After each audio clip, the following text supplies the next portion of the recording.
Yeah, welcome everyone for Cloud Computing and Big Data, the Prologue, Lecture 0, Part 2. And you will see that my course organization is indeed always this 2 parts. So you'll see usually 2 lectures, always divided in 40 and 40 minutes, which are then basically the lectures. This can depend a little bit on the topic. I will change this in some practical lectures when I do some demos for you, which are related to your assignment, so that you know how to handle the assignment, how to work with the assignment. These are a little bit different lectures, but usually it should be like that, but all of them will be also recorded. I thought it's also a good idea to really understand a little bit what would be all this lecture. So we will do a very quick walkthrough now through all these different lectures actually to see roughly what topics you can expect. Here and there will be also some updates on the fly, more new material. So when you look onto the cloud lecture from 2021, I think let's say 80% of the material probably will be the same, but every now and then 10 to 20% I have to update new activities, new technology providers, and so on. So needless to say, and of course we have afterwards also a little bit more time for questions if you still have some. Otherwise we can also, meet me just outside. Yeah, and lecture 1 will be really an introduction to the topic. Today was much more introduction for your motivation, why that's an important topic, why this is relevant in science and engineering. I think the video says it all. It's basically everywhere these days. Also, chances are your smartphone has lots of these on basically for inference already here, downloaded for different apps using deep learning without you even knowing. And you have seen language technology is by far basically, and image recognition is really almost everything deep learning cutting edge these days. We will learn this a little bit later. We start really with thinking about what is now a cloud, what is a paradigm of connecting lots of different services. We will see where this comes from, parallel computing, distributed computing, what that means, how it developed. Cloud computing is relatively new compared to parallel and distributed computing. It put a business perspective into the kind of idea of services and so on. And we will talk about this. Obviously, we have some examples, and this goes throughout the course. We will always come back to Google App Engine, Amazon Web Services, MS Azure, things you probably all heard already. But here and there are some differences to people like Salesforce, Facebook. They all have their unique selling proposition, and I picked them as examples here and there in different courses, just to make a certain point of it in different context. Also, the European Open Science Cloud, we look a little bit about this. It's a kind of researcher cloud, if you want, that also some of you, maybe if you go to an academic career, will face in the future. Where do you upload all your measurements in basically research projects and things like that? So it's not only a commercial part, although I have to say 90% is commercially driven in cloud computing today. So it's definitively that we in the sciences have, of course, more high performance computing perhaps in cloud computing, but it's also coming more and more and getting some uptake. And then we talk about lots of terminologies. Many of you now don't know probably all the difference between all of these different computings which are standing there, and we will discuss them one by one, underpinned then of course also with the key technologies enabling it. You have heard it in the video. GPUs, for instance, was a massive breakthrough. Without GPUs, we would be nowhere in deep learning, right? Deep learning and CPUs doesn't play together. It will be also an assignment of you to see that by hand, that actually deep learning makes no sense with CPUs. You need GPUs. Otherwise, it's quite challenging, long waiting. And of course, then the other facet will be what is the storage hierarchies. I talked about tape archives, big capacity, extremely slow up to memory, extremely fast, but very expensive. So we cannot have enough memory all the time, or it's infeasible because it costs too much. And then there's these paradigms that you would have usually, which we call basically, do you ship essentially the data to the computing, or do you ship, so to speak, the computing to the data? Sounds a bit stupid right now, but you will see how that materializes when we come to the first lecture. This is the idea that maybe it's better to have smaller computed entities somewhere, and you leave the data there because data accumulates very quickly up to big data, and then shipping that on internet is still a hell of a lot of work. So we see basically in practice what people are doing is they have a truck or something and put lots of hard disks in and drive to a destination, right? Because having petabytes shipped over the internet is really not fun. In this sense, this is limits that we will talk about today. And then there are 7 V's, which stands for volume, velocity, variety, etc. This is different facets of big data, where big suggests it's always a volume that the problem is, but it's not. Actually, here and there is much more often the capacity in terms of the speed of processing, so velocity. Can I really, process all the strings that come in? We will see some example applications there. Then lecture 2, I would like to invite you to, let's say, a machine learning foundation.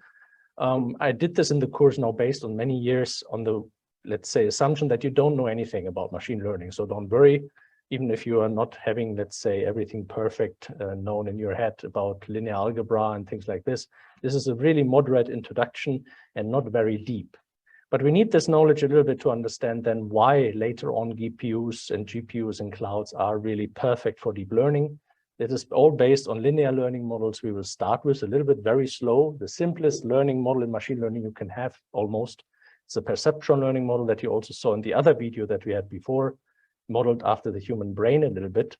But then also talking a little bit about more challenges in the big data and the limits of it when we come to this.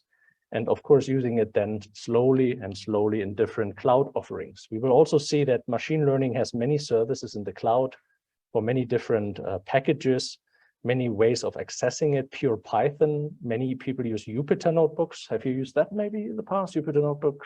Google Colab? Yeah, okay. I think many of you have already good prerequisites for the course. So that's what we're doing. Just a little bit more on computing steroids. Then lecture 3 will be then understanding why Apache Spark is an interesting technology for this.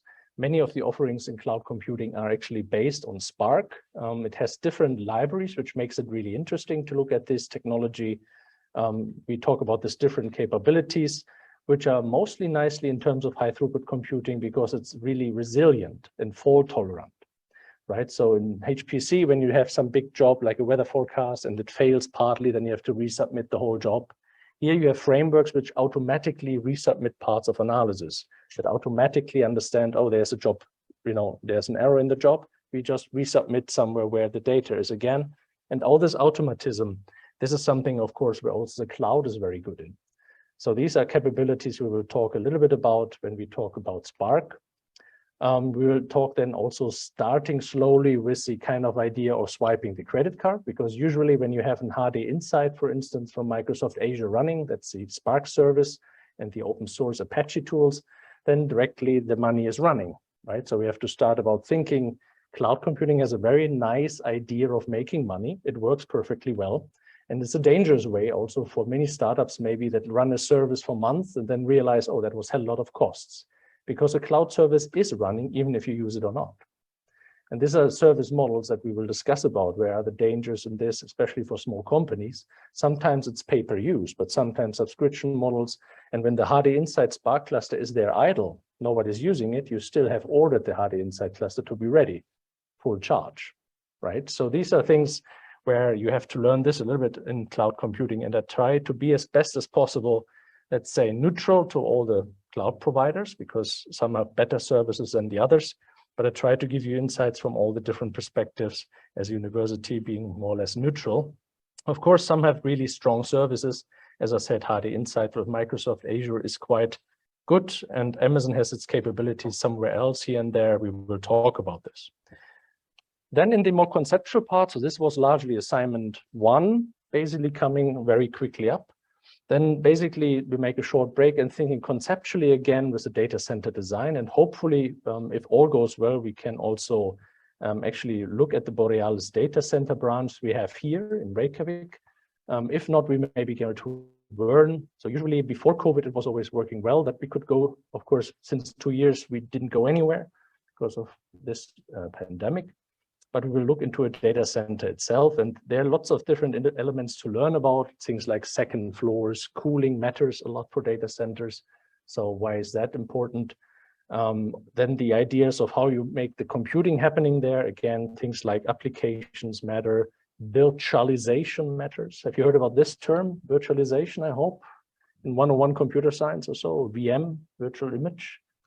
Yeah, could have been more, I would say. These days, virtualization is quite a key topic, not only for your laptop, but does also partly virtualization, not for cloud computing is also very important to have a virtualized infrastructure, and we talk about it. So virtualized clusters, as we say, it appears as one, but of course, there are different physical ones, things like swapping, we will talk about that.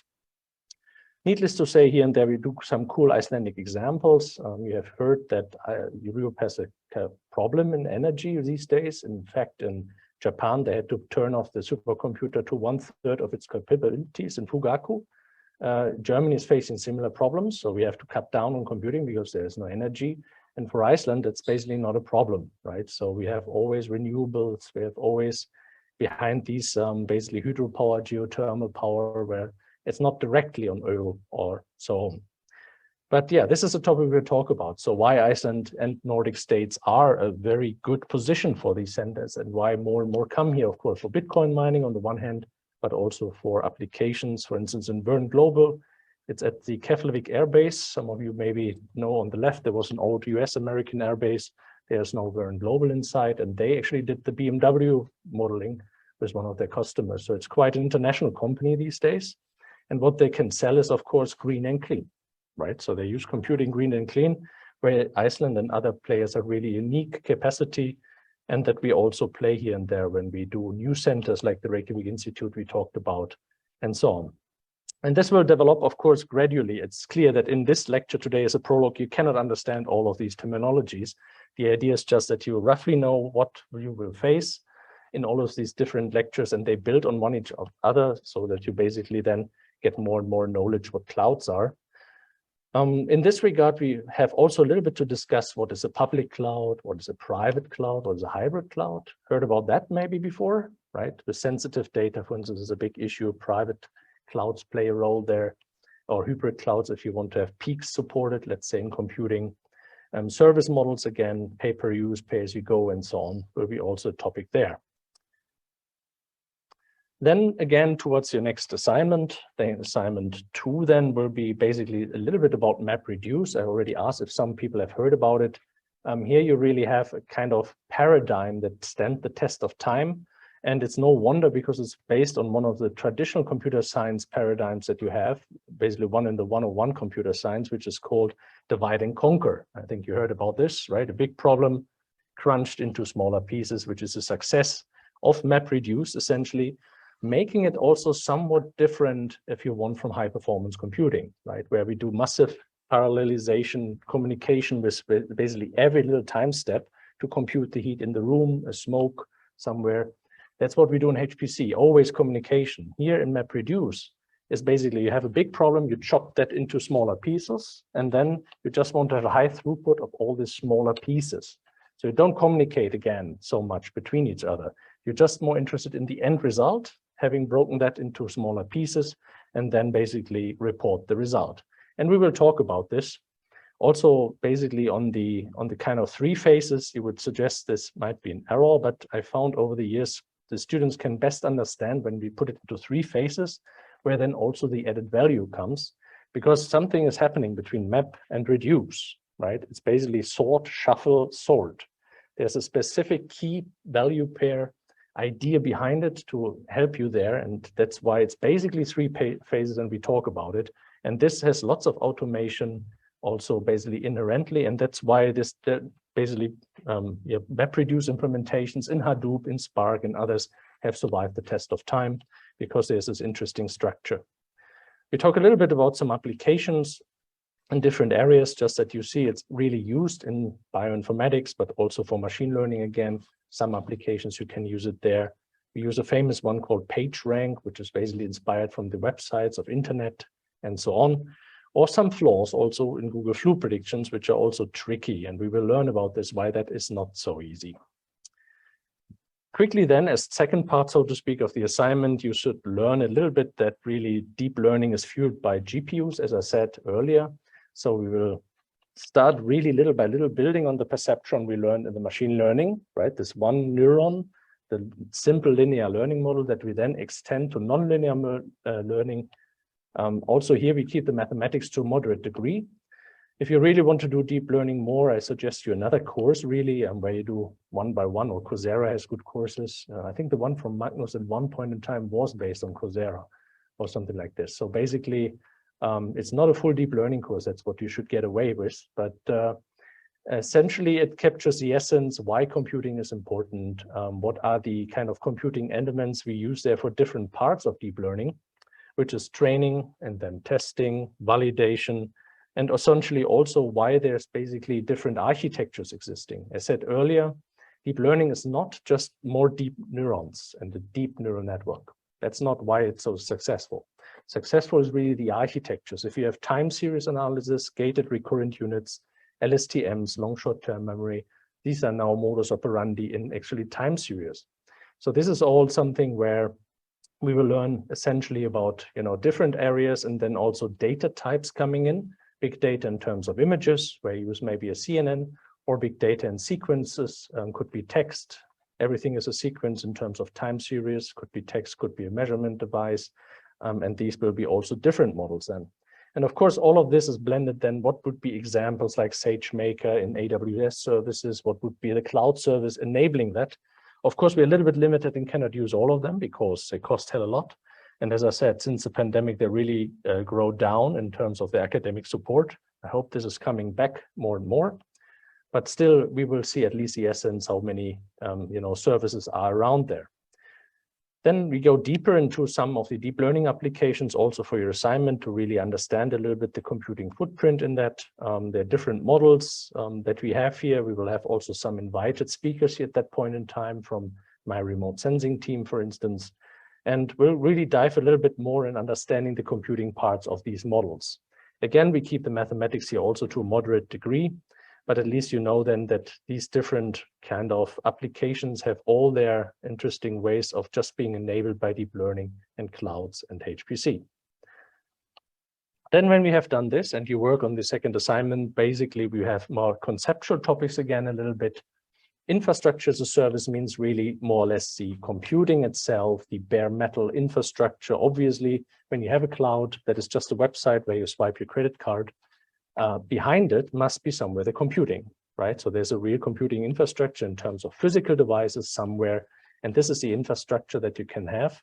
And you can also just model that and basically buy that, saying you swipe the credit card and get basically EC2, just a computing, which is elastic. And we talk about the elastic term a lot in this course, going up and down at peaks, for instance, when you're a company and you're basically doing lots of computing over the months in the year, quite standard, and suddenly you have big things coming up, maybe for Texas computing something in December, and you need suddenly more computing capacity. It's very easy to get in the cloud to make these kind of elastic capabilities, elastic load. There are also, let's say, different ideas of how services could be on the very lowest level. Storage could be in many different types, basically more or less like a file system, more or less like a bucket store. You just throw something in with an idea. So basically different concepts, how you actually have storage, how you have actually capacity in the clouds. And we will talk mostly on this level, which is, so to speak, the lowest cloud level you can have, right? Just infrastructure for storage, for computing. Of course, the IAAS model, and if you look on Amazon, they have evolved a lot in the future and in the past massively. They plan a lot of services. They remove lots of services. There's always something there, but I would say roughly 50 to 70 cloud services are on that layer, always giving you some unique selling proposition in one respect or another. So we focus here on those which are really, let's say, very important ones that are often adopted, used for other people that build something on top. And when people build something on top, I mean, you can plainly use it on the infrastructure as a service level. You have a nice Python API bridging to this. You can use it or for these other programming languages. But there's a special, let's say, type of cloud vendors and cloud service providers that focus on the platform as a service. And this is really something where the boundary between infrastructure and platform is a bit vanishing, right? So some servers are really intertwined with these two levels, but you would say the platform as a service is really oriented towards developers. So there are lots of big APIs there. The Google Cloud Platform, for instance, they have lots of PAAS services where, let's say, a credit card swipe for your own app that you want to implement is already there as a component. And you have another component that is for developers in terms of upload and download services of files of your images that you do in Iceland from the volcano. So you can put this as different Lego pieces, I would like to call it, on top of this infrastructure according to your own app. Right? This is, of course, very heavily varying, and we will do at some point in time some applications here, many different apps. Angry Birds will be one of it that we look at, was, by the way, a complete failure in the beginning, right? The company that soccer didn't work, and the first Angry Birds were also completely not working. But with cloud computing adopting, they get very successful movies these days. I guess, who does not know Angry Bird? Okay. But it's a good example of a real application scenario where you see that the cloud computing really enabled the startup to really go really big, like Angry Birds, but there are other examples we go through.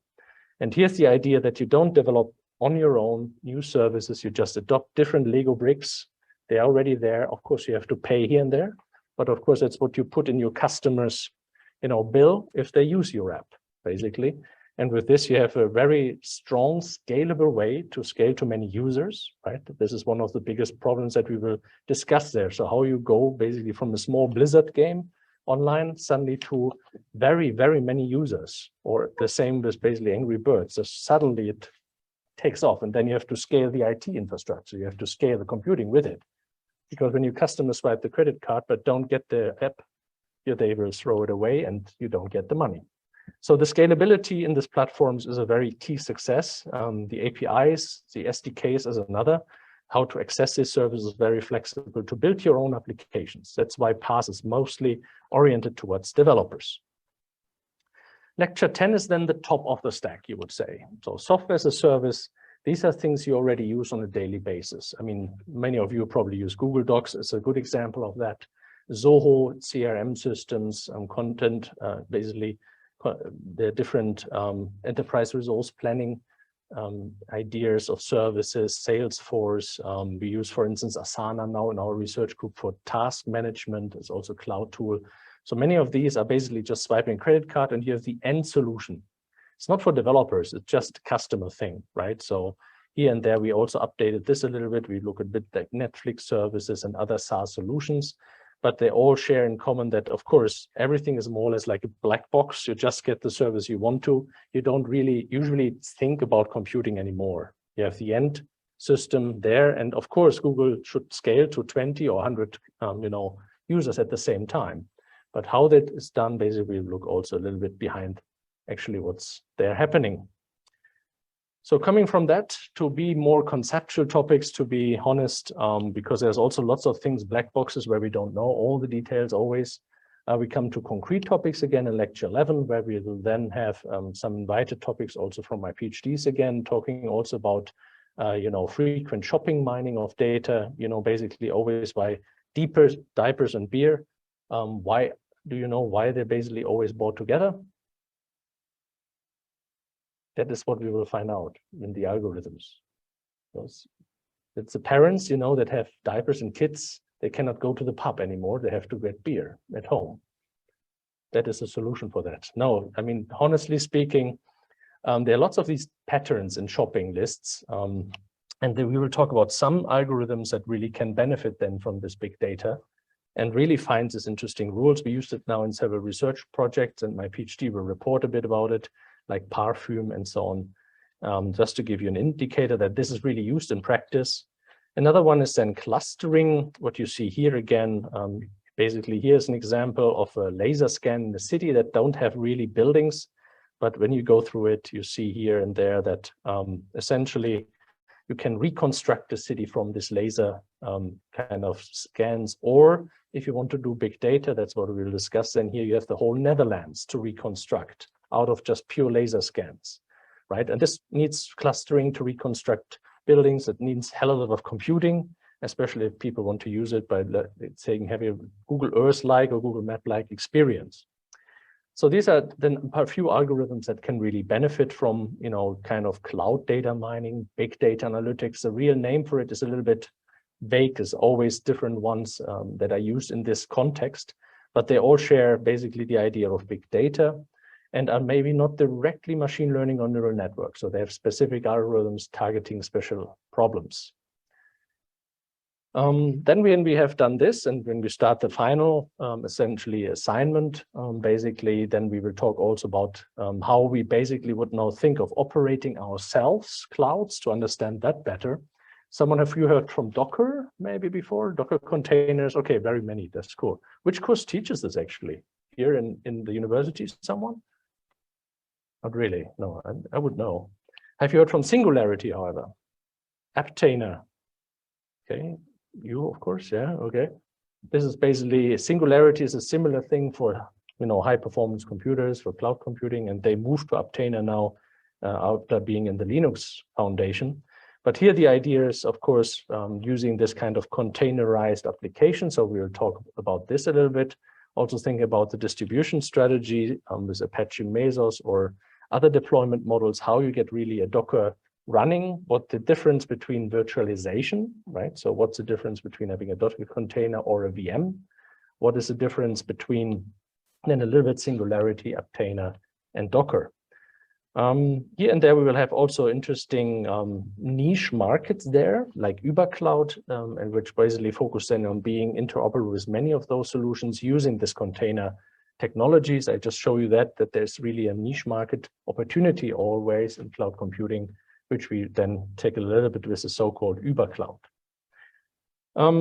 Yeah, and then, as I said earlier, OpenStack in lecture 13 will be something where we again switch the perspective from an application developer using Docker containers for your applications.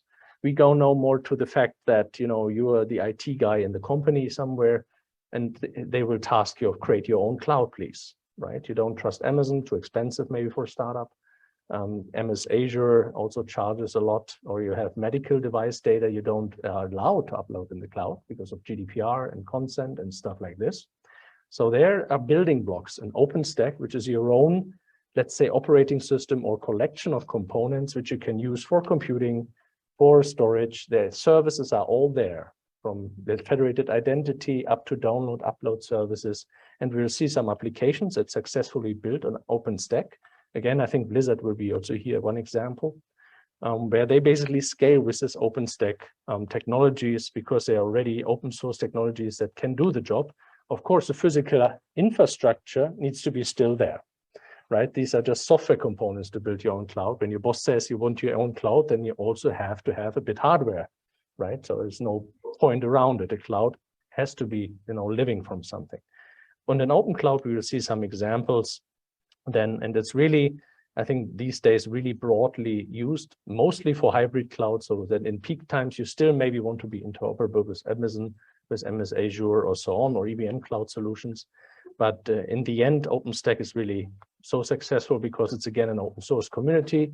Once you build your applications on top, you're not like having the problem like Amazon usually and MS Azure and so have. Once the service is out, HD Insight version, whatever, and you basically have the next iteration 1 month later, it doesn't work anymore, right? So basically these cloud services, commercial ones, are extremely heavily, innovating their service portfolio again and again. The interfaces change again and again. So OpenStack provides here and there also some kind of way of dealing and tackling with this. If you build yourself on OpenStack and then try from there to bridge the real cloud providers.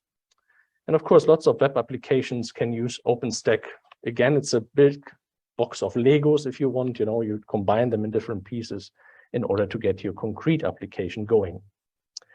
Then, of course, as a kind of motivator, where big data today is, I think, and of course, to one of the challenges we have is really dealing with Facebook data, ideas out of online social networking, content platforms, whatever kind, because they have also this graph structure, right? In an instant, you want to see who is liked, right? So, and this to realize requires several indexing. So we talk about that there are a collection of different services that make Facebook as the experience as it is right now.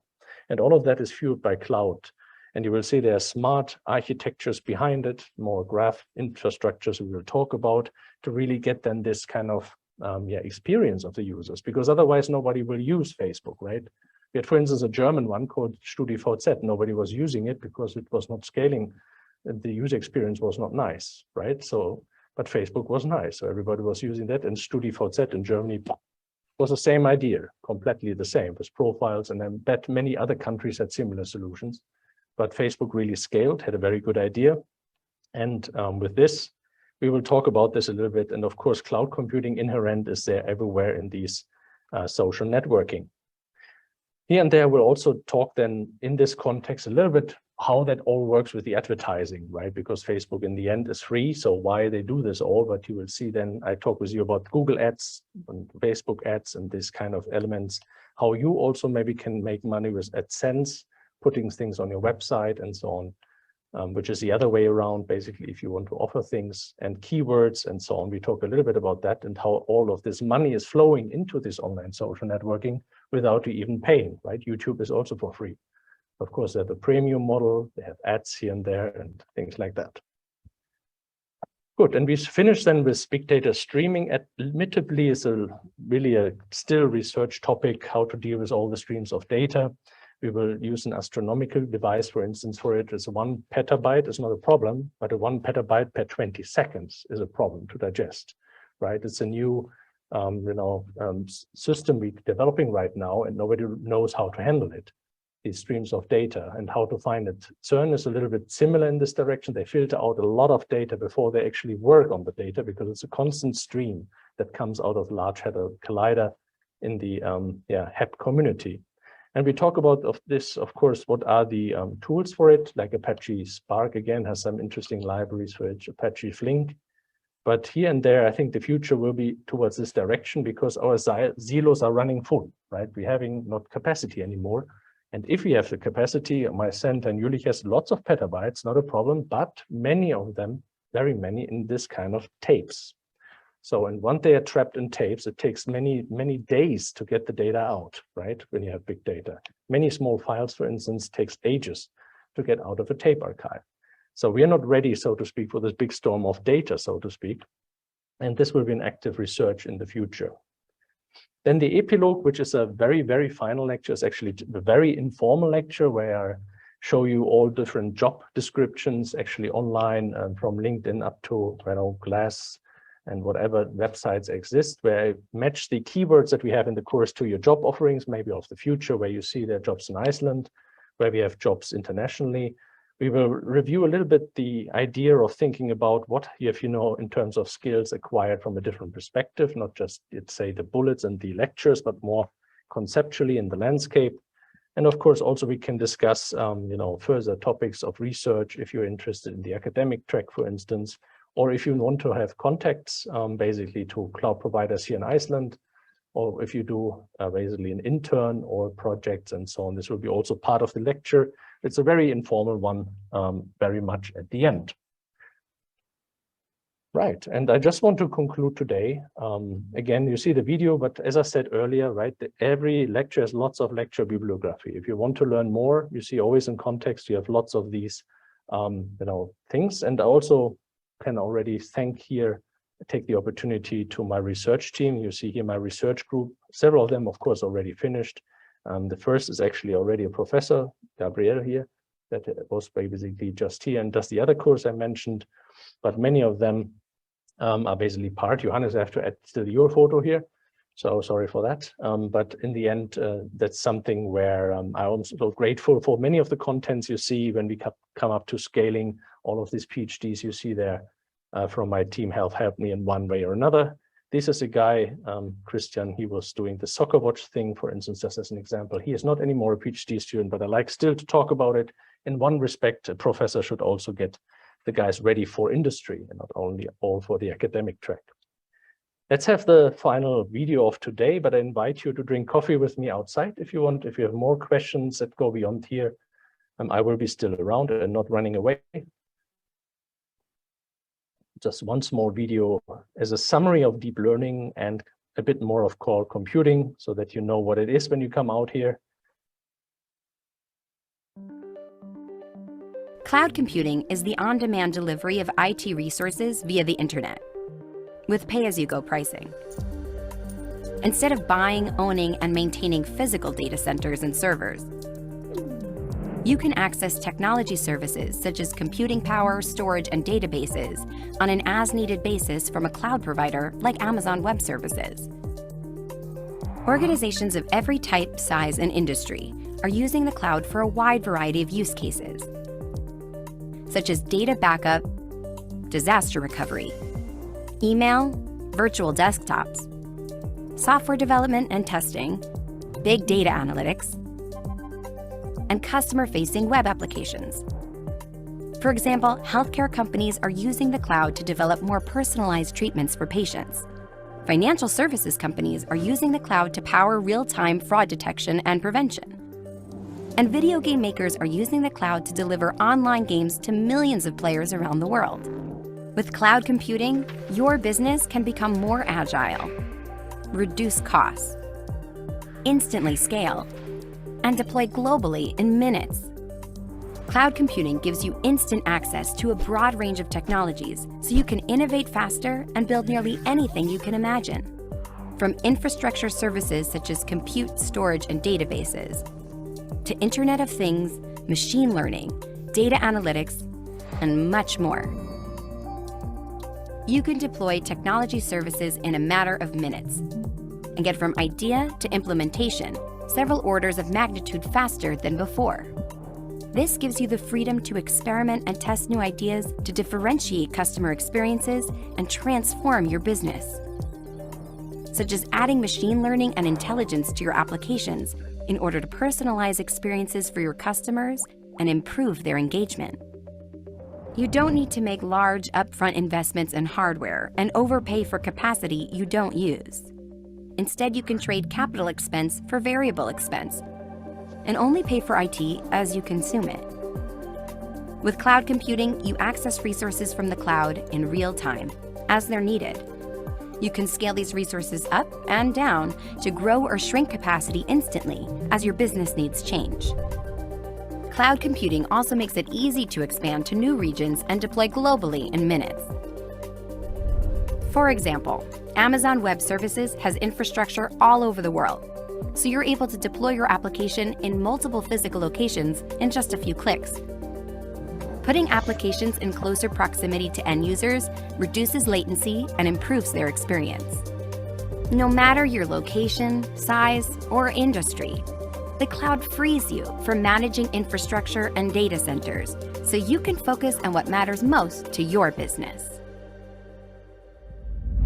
All right. Also a short disclaimer, I'm also not paid by Amazon, but they have obviously lots of money for good videos. That's all for today. Thank you very much.